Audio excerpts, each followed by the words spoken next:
4 months ago, I started a USTA 4.5 team in my Road to Nationals YouTube series, documenting my team's matches and our journey throughout the 2025 season. After 11 videos, 11 matches, a lot of highs, and some lows, we made it to today, where we are playing the regional finals. If we win today, we will make it to the next stage, sectionals, where we will compete against the other top teams in the Northern California region for a spot at nationals. Our opponents today is the strongest team in our region and the only team who beat us earlier in the season. Our last match was super close and it came down to just one line in the end. This time, our team is hoping for a different result.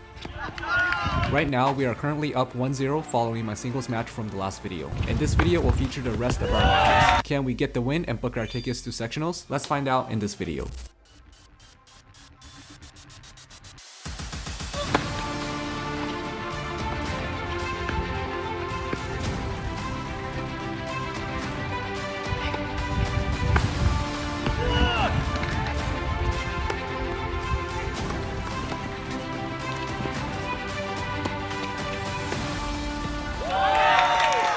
Alrighty, so welcome to episode 11 of the Road to USTA 4.5 Nationals. This episode is a very important match. If we lose today, our journey as well as the series ends here today. Actually, when I say today, I actually mean a month ago, but let's just pretend that it's today. Before I get started, I want to thank everyone for joining me on this journey so far. The support has been great for all the previous episodes and it's been continuing to grow. And if you haven't had a chance to check out the previous episodes yet, feel free to check out the playlist down in the description below. I think this season overall may have been a little bit unorganized in terms of the YouTube content. It is my first look at making a YouTube series and I overall wasn't really sure what I wanted the videos to be like, so this was kind of me just testing the waters in my YouTube journey as well. But some of the videos in the playlist are pretty good, so I would recommend checking them out if you guys are new to the channel. Once again, this is the finals of regionals and right now we are playing against the second place team. So this team, like I said many times already, is very strong. They have a lot of strong, experienced players who are close to being 5-0, who were previously 5-0, or just really experienced 4-5 players, and definitely a very big challenge for us. A couple months ago before this match, this team did beat us during the regular season, and even though we lost, I was confident that if we had all our players, we would have a pretty good shot at winning. The problem is, we didn't have all our players for today. If you guys want to hear about all the details, go ahead and watch this video right here. But TLDR, most of our players were either on vacation, out of town, or committed to a different team, and in a team of 25 players originally, we only had 8 players available, or in other words, we had just enough players to field a full lineup. But despite this, I still think we had a really good shot at winning. My teammates who are playing today are all very strong, very reliable players. I was very confident going into this match that we could pull through. Also, I told my team that I would buy them all dinner if we won this match and made it to sectionals, so hoping that that would give them a little bit of motivation for their matches today. In my last video, I played S1 against Hassan, and that was a very crazy match. I cramped in both calves in the middle of the second set and had to drag myself across the finish line. However, I was able to get the win for my team. So currently my team is now leading 1-0 and this video will be the rest of the matches, which is singles 2 and doubles 1 through 3. And let me just tell you, there are some crazy matches, especially the final one. To start us off today, we have our doubles 1 line, which is Kent and Aaron, and they're playing against Justin and Andy. I actually haven't seen Justin and Andy play before, but based on their tennis record, these two are very strong tennis players who have been playing USTA for a while, so they're definitely very experienced. Both these players are very strong, so these players are either close to getting bumped or is calculated to be bumped to 5-0 after the season ends. Now Ken and Aaron, they hit very hard. Both players are more singles players, I'd say, which is like 50% of my team, but I thought it would be a good opportunity to put them together because on a good day, I feel like they would be able to beat any opponent just by hitting hard. So it just really depended on if they were able to keep the balls in the court. And I would love to show you guys this match in its entirety, except I can't because this was the angle of the camera.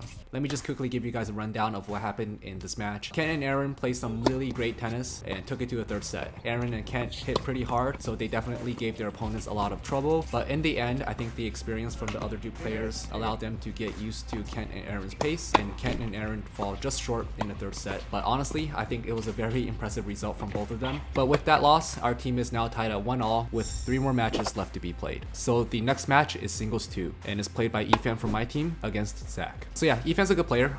He definitely is gonna get bumped to 5-0 next year. Unfortunately, also no footage because it was a little bit ugly, but not for Efan because Efan won 6-2, 6-0. So we are 2 matches in at the moment, and I have had 0 tennis footage for you guys so far. But don't worry, these next 2 matches will definitely make up for it. But right now the score is 2-1. Our team is currently leading, and we just need one more win to make it to sectionals. So let's see if we could either lock in doubles 2 or doubles 3. Our doubles 2 line is next. On our team, we have Nick and Milan. Both have been on the channel before, many times actually. Nick and Milan are both very great players. Nick has some really insane moves and hands at the net, and Milan has really good ground strokes. He hits really hard, he hits really heavy, and he's just very solid overall. On the other side of the net, we have Alex and Piyush. Piyush has also been on the channel, featured in the previous video against this team as well, and he is a very solid player all around.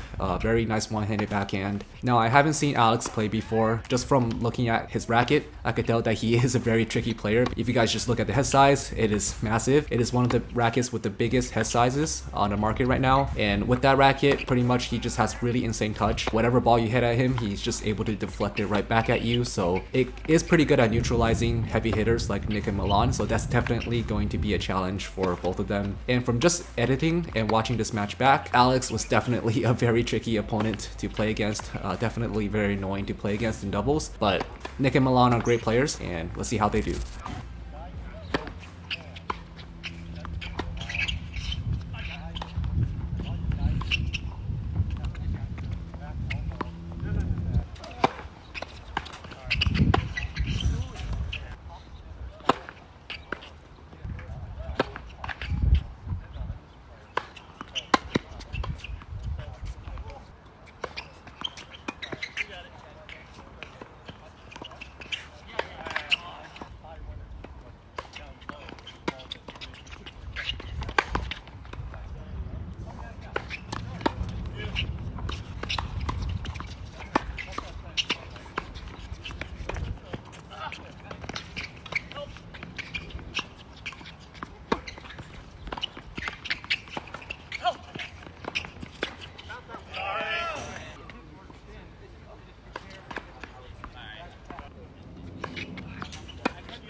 So unfortunately, due to time constraints, Nick and Milan had to move courts before they were able to finish this match, so the recording got snipped right here. They ended up losing the first set in a very tight fashion. In the second set, I think they just fell apart a tiny bit, but in the end, Piyush and Alex ended up playing a great game. They outplayed Nick and Milan in the second set, and yeah, they got the win. So with that, the teams are now tied at 2-all, and we're down to the final match once again. But before we get into the final match, let me quickly shout out Swing Vision, which I have been using to record my matches for the past couple of months. So I've been getting a couple comments here and there about how I record my matches, how I edit my matches, and one way that you could do that is to use Swing Vision. So if you guys don't know what Swing Vision is, it's an app that allows you to record your tennis, and then it could edit and filter out points for you. And it also has a lot of cool functionality, such as auto scoring. You could use it to call lines for your match, which sometimes is very important for USTA. So if you guys want to give it a try, check out the link in the description below, or use the link on the screen here. You'll get a nice little discount, as well as a free swing stick that you could use with your phone or camera to record your matches. So now, once again, both teams are tied at 2-all. And just like last time, it comes down to doubles 3. This time on our team, we have David and Bill, and their opponents are Alan and Daniel once again. So Alan and Daniel played together in the last match we played against this team, and they've been playing together all season. Up to this point, they are currently undefeated, but I am very confident that David and Bill have what it takes to beat them. And just to tell you a little bit more about the players, David has made a couple of appearances in earlier episodes of the series. He commentated over a couple of matches that he played in our earlier matches, and he's a very solid 4-5 player, has been doing really well on this team, currently hasn't lost a match on this team. And his partner Bill is also a very strong player. Currently, I think his only loss in 4-5 was playing doubles with me, so take that as you will. Bill is definitely one of the stronger 4-5s in the region, except the only issue is he just came back from a long vacation. He hasn't played much tennis for the past 3 weeks. Because of this, I was a little bit worried about his shape and form coming into this match, but I felt like at D3 and with a reliable partner like David, they could definitely do a lot of damage. And also, at the same time, I was pretty much expecting Alan and Daniel to be at D3, so knowing that the opponents were going to be very strong, I thought it would be appropriate to put Bill and David in D3 as well. So yeah, all eyes are now on doubles 3. Bill and David played together in our first match of the season, all the way back in episode 1. Now they're playing in the final match of our regional finals. Hope you guys enjoyed this match. Things definitely got pretty crazy in this one. Oh yeah, and also I'm gonna toss it to David, who is gonna do some commentary of his match once again. So shout out to David. Go check out his channel if you get a chance. Hey guys, you guys might remember me from previous videos. Back again. We're gonna look over the second match of playoffs, give you guys kind of a breakdown of what's at stake, you know, the pressure of the match, the atmosphere, and just kind of my overall sentiment of both teams. But let's go ahead, let's dive right into it. So this time I'm paired with Bill again, and we're facing off against Alan and Daniel. Alan is pretty known in the community, always takes teams pretty far. His teams are, you know, always in winning positions. Pretty intense, you know, no knock to it. He just brings a lot of fire. Daniel, I've actually never seen play, never met until this match, but them at, you know, the spot they play, they're really solid. They have a lot of reps under each other's belt, kind of going off into it, trading blows right from the get-go. My big thing was trying to do what I do best every time is just set up my partner as much as possible. I felt that the big thing for me is, you know, serving wise I was doing really well. putting a lot of pressure, but on the flip side, they were doing a great job serving as well. I think they had a lot of spin, so they're just kind of forcing a lot of play, and we were just trading blows really early on.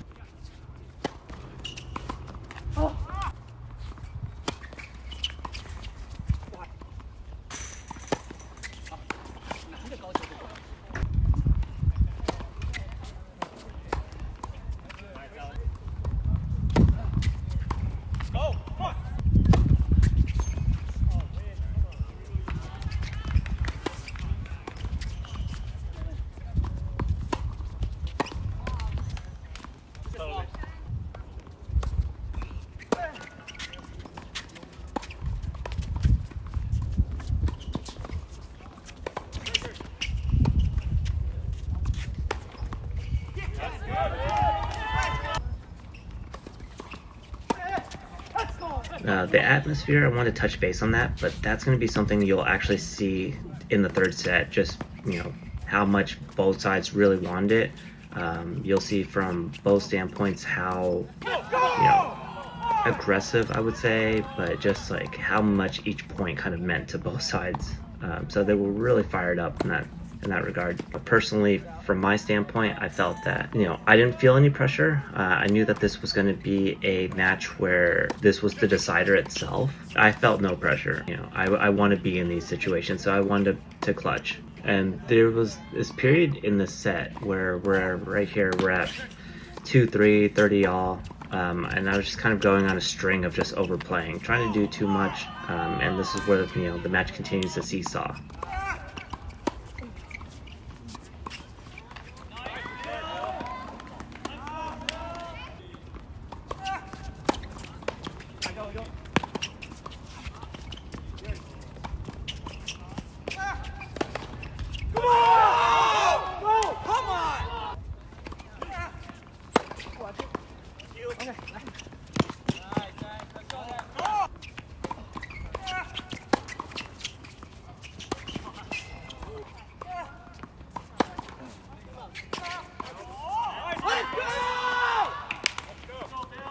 And kind of going back to the pressure and what was at stake, like I knew that this, winner of this match literally sends their team to sectionals. Loser, pretty much stays.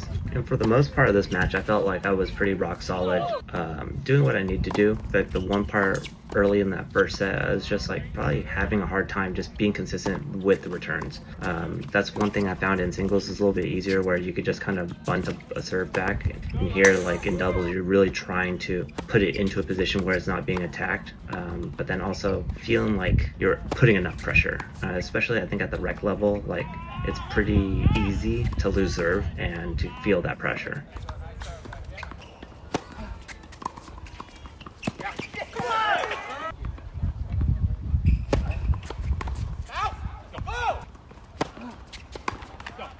This is a pretty crucial game for all. Bill serving, and for the most part, a lot of good doubles points is just poor execution, I think, and that's like rec tennis, and it's how well someone's executing and how well both teams are executing. We weren't fully executing and leaving a lot of balls still in flight. One play that we didn't utilize at all really was the lob. I think that's just kind of like the mindset where we just want to blast through people, and then when you try to give them a slight change of pace, if we get jammed up, then that's where the error comes through.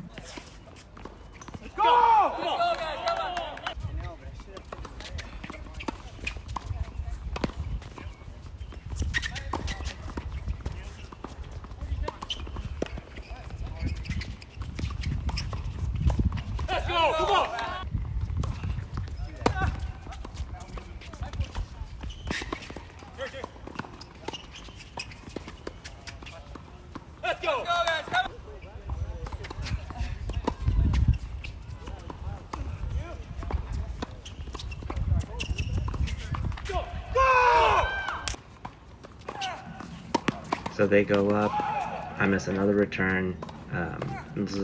Allen's trying to hold out to close this set out.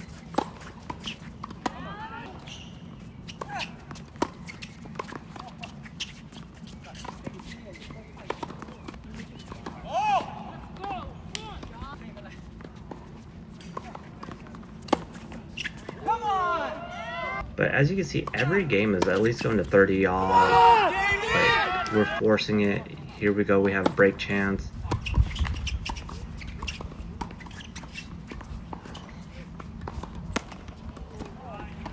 Nine out of 10 times Bill does not miss that shot, and that was for the break back to go 5 up. Make a good serve there, and pulls me out wide.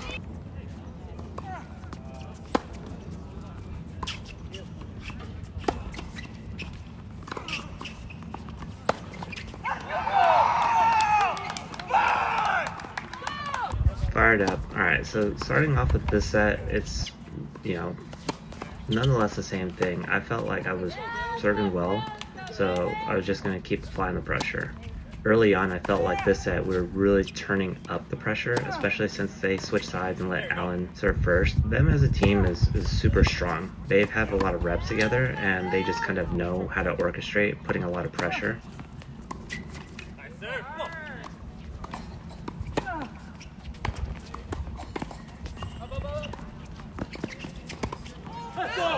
The one thing is, I usually get pretty hyped up in these matches and get loud myself, but I saw how they were, and I don't know, I kind of just wanted to portray a different side of myself. Very calm, collected as much as possible, and just play. I felt like my net game, which is something I've been constantly working on, had made big strides. Unfortunately, there was just certain moments that were crucial that I felt that it fell short. I'm gonna let you guys play it out and see for yourself. Appreciate you guys tuning in, and we'll catch you guys hopefully again on the channel.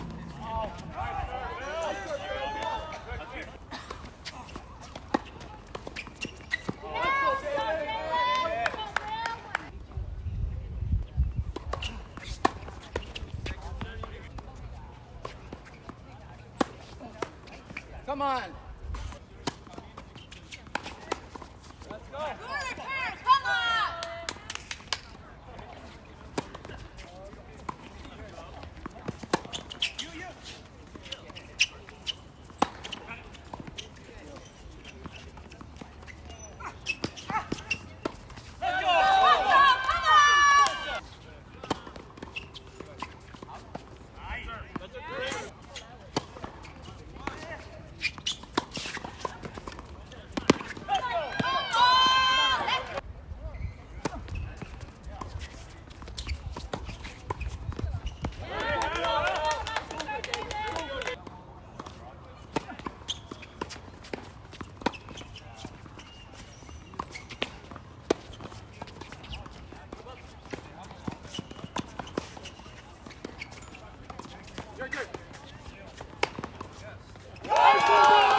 Yeah, that was definitely a rough one. I'm gonna be honest, I was really bummed after this loss.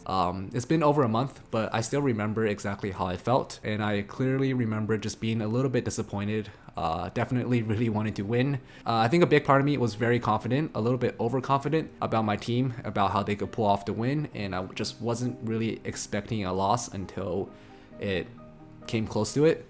And I honestly didn't give enough credit to the other team. I know they're very strong, I've talked them up a lot, and they definitely play some really great tennis on this day. At the time, I kind of blamed myself for the loss because we lost all 3 doubles lines, and all these pairs were pretty much decided by me, and if I just adjusted the pairs a little bit, maybe we could have pulled off a win on one of these lines, but you know, hindsight is 2020. Anyways, this was a great match. Both teams really gave it their all, really fought for that one place in sectionals, and the other team just came out on top this time, and they definitely deserve this win. And hey, this means that I don't have to buy dinner for like 10 plus people, so I think that's a win for my wallet. Jokes aside, I honestly couldn't ask for anything more from my team. Today and throughout the entire season, everyone gave it their all in all these matches. I'm really proud of my team for making it this far, especially since this is our first year as a team together. I'd say this season was a big success, despite not actually making it to sectionals, but you and I both know that that was mostly just clickbait. And of course, all the credit goes to each and every player who played on my team, so shout out to you guys.